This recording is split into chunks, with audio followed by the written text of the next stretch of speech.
This episode is brought to you by Amazon Business. We could all use more time.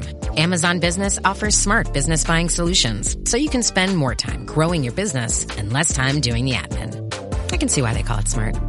Learn more at amazonbusiness.com.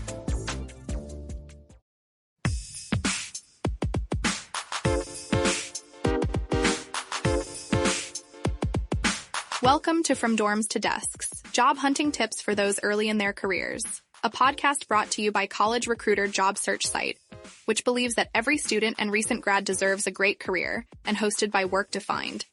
Join our AI co-hosts as they dive into tips, tricks, and insights that will help you land your next part-time, seasonal, internship, or entry-level job. Let's get your career started.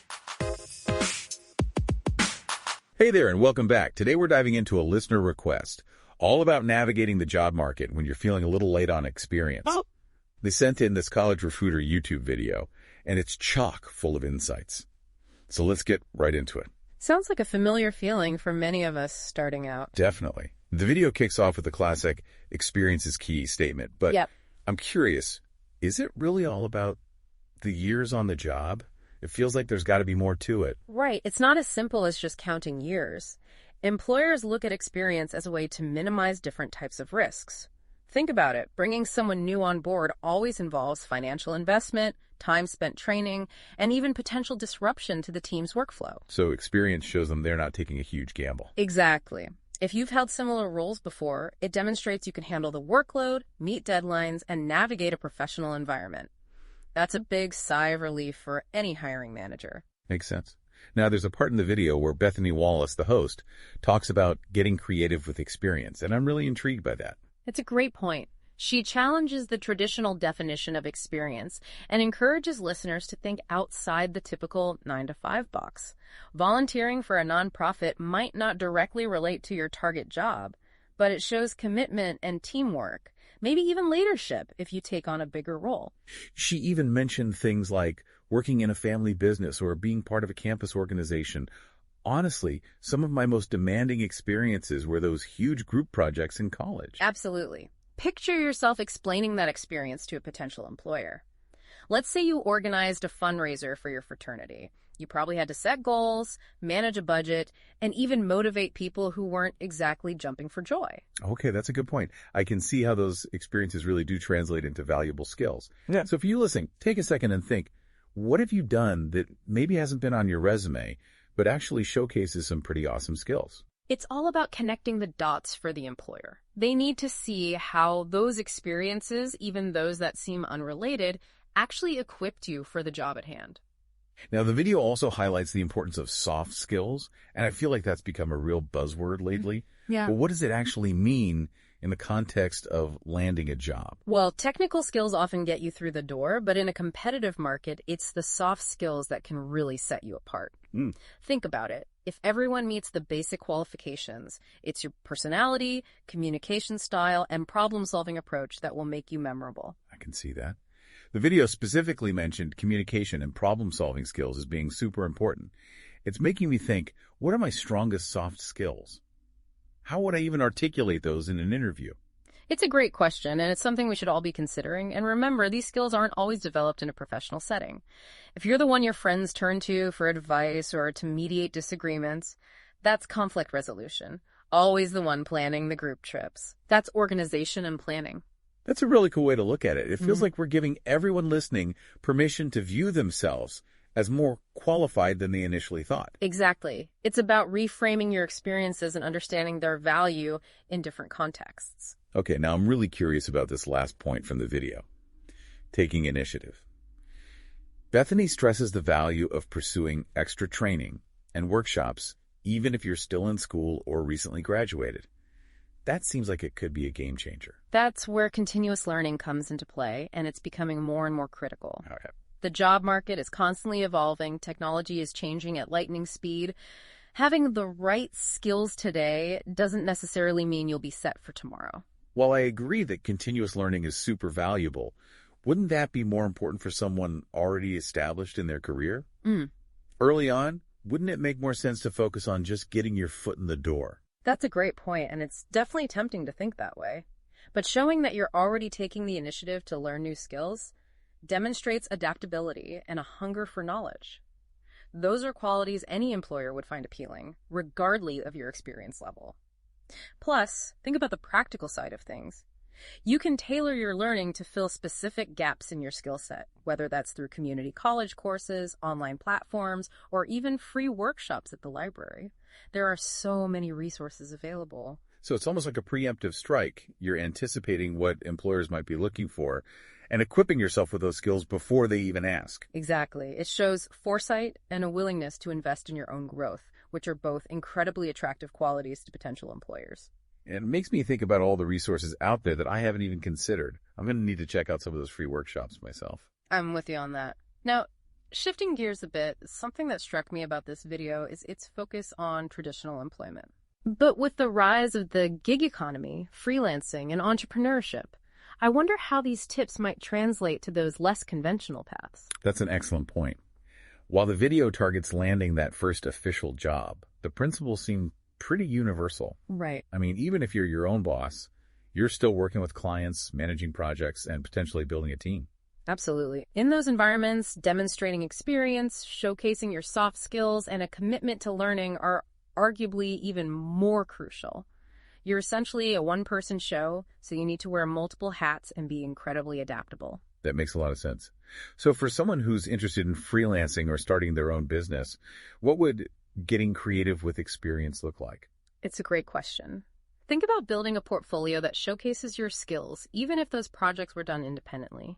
Maybe you designed a website for a friend's business or wrote some marketing copy for a local event. Those are tangible examples of your abilities. Okay, so you're basically creating your own opportunities to gain experience, even if it's not coming from a formal employer. I like that. Exactly. And don't forget about networking. Building connections and showcasing your passion can be just as valuable as a traditional resume in the entrepreneurial world. Attending industry events, reaching out to people you admire, even just striking up conversations online can open unexpected doors. So it's not just about what you know, but also who you know. I can definitely see how that applies to freelancing and entrepreneurship, where referrals and word of mouth can make all the difference. Precisely. Now, while we're on the topic of non-traditional paths, let's talk about soft skills. In those settings, wouldn't technical expertise be more valuable than, say, communication or collaboration? That's an interesting question. I could see where you're coming from, but I actually think it's the opposite. If you're a freelancer or entrepreneur, you're constantly pitching yourself, negotiating contracts, and building relationships with clients. Those soft skills become your bread and butter. That's a great point. You need to be able to effectively communicate your ideas, manage expectations, and navigate potentially tricky situations. In a way, you're not just selling a service or product, you're selling yourself. And that brings us back to the importance of identifying and highlighting your strongest soft skills. If I'm a freelancer trying to land a client, how do I make those skills stand out? Do I just say, I'm a great communicator? It's definitely more nuanced than that. Instead of simply stating the skill, try to illustrate it with a concrete example. Maybe you could say, in my previous project, I encountered a communication breakdown with the client, but by actively listening to their concerns and clearly explaining my perspective, we were able to find a solution that worked for everyone. Oh, I like that. You're not just telling them you have this skill. You're showing them through a real-world example. That's way more powerful. Exactly. It paints a picture and helps them understand how those skills would translate to working with them. Okay, this is all making a lot of sense, but I'm curious, in the context of freelancing or entrepreneurship, wouldn't continuous learning be less important? I mean, aren't you kind of learning on the job as you go?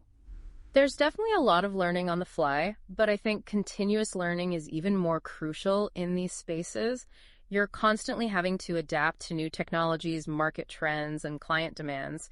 If you're not actively seeking out new knowledge and skills, you risk falling behind. I hadn't thought about it that way. It's like you're not just competing with other freelancers or entrepreneurs, you're also competing with the pace of change itself. Exactly. It's a constant evolution. So even if you're already an expert in your field, staying curious, exploring new tools, and expanding your skill set is absolutely essential for long-term success. So for you listening, whether you're pursuing traditional employment or forging your own path, the key takeaway here is that continuous learning and the ability to adapt are paramount.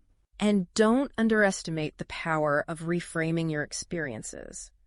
Those seemingly unrelated skills you've picked up along the way could be your secret weapon in standing out from the crowd. I love that. It's not about waiting for someone to hand you the perfect opportunity. It's about creating your own path, recognizing the value of your unique experiences, and continuously evolving to meet the ever-changing demands of the working world. It really feels like the old saying, the only constant is change, has never been more true. Yeah. Especially when it comes to the job market. Absolutely. And what's exciting is that it's not just about finding a job anymore. Right. It's about creating opportunities, building your own brand, and showcasing your unique value to the world. I love how this deep dive has flipped the script. It's not just about checking boxes on a resume. Right. It's about empowering you to see yourself as capable, resourceful, and ready to tackle whatever the future of work throws your way. Oh, remember, the resources are out there. Oh, yeah. Whether it's online courses, community workshops, or even just connecting with people in your field. Yeah. There's a wealth of knowledge and support available to help you on your journey. So true. We've covered a lot of ground today. Yeah. But I hope you're walking away feeling energized and maybe even a little bit bolder in your approach to the job market. For sure. Remember, experience comes in many forms. Absolutely. Soft skills are your superpower, and the learning never stops. And most importantly, don't be afraid to think outside the box, challenge the traditional norms, and carve your own path to success. That's a wrap on this deep dive. Thanks for joining us, and happy job hunting. This has been From Dorms to Desks, job hunting tips for those early in their careers, a podcast brought to you by college recruiter job search site, which believes that every student and recent grad deserves a great career. Each episode, we dive into tips, tricks, and insights that will help you land your next part-time, seasonal, internship, or entry-level job. Subscribe to this podcast for free now, so you don't miss an episode, and visit www.collegerecruiter.com to find your next great job. This episode is brought to you by LifeLock. It's Cybersecurity Awareness Month, and LifeLock has tips to protect your identity. Use strong passwords, set up multi-factor authentication, report phishing, and update the software on your devices. And for comprehensive identity protection, let LifeLock alert you to suspicious uses of your personal information. LifeLock also fixes identity theft, guaranteed or your money back. Stay smart, safe, and protected with a 30-day free trial at LifeLock.com/podcast. Terms apply.